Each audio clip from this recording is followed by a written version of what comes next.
Hello. So I am excited to just reflect a little bit on my consumer behavior after reading this chapter, and it's interesting to see everything that's in here, how it can actually apply to my life.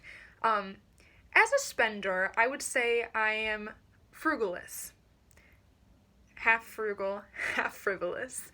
I'm definitely not the most frugal person, but I'm definitely not the most frivolous person. I have become a little more frivolous being in college with my friends, kind of a little away from my family. Those interpersonal determinants have changed a little bit, where my family used to be more of a guide to me, where my parents aren't big spenders and I would kind of buy whatever I needed, kind of looking at those Maslow's hierarchy. I definitely stayed more in the physiological needs and safety needs rather than the social and the belongingness, or the esteem. Where in college, I think being surrounded by your peers and everyone buying the same things, or kind of having those items, you wanna fit that.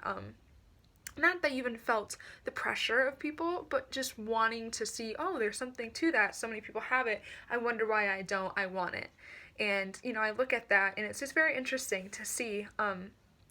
I definitely have more low involvement purchases than I do high involvement. So it's easier for me to spend because, my biggest cost obviously right now is college.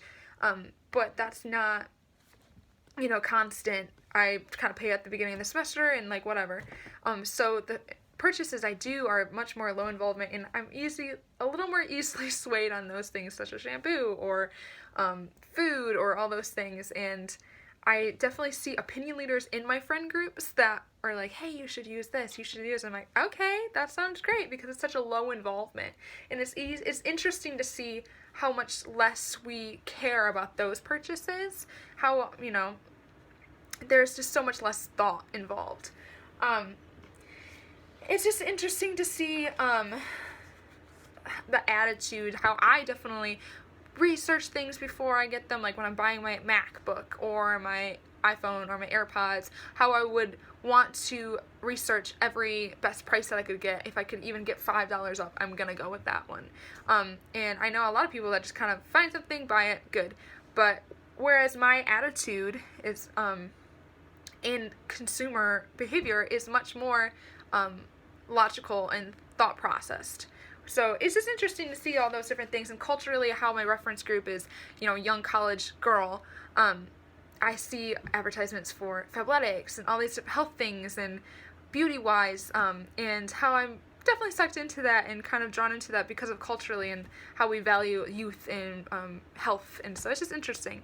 Yeah, I really enjoyed kind of looking through these consumer behaviors and just kind of seeing how I behave as a consumer. So thank you.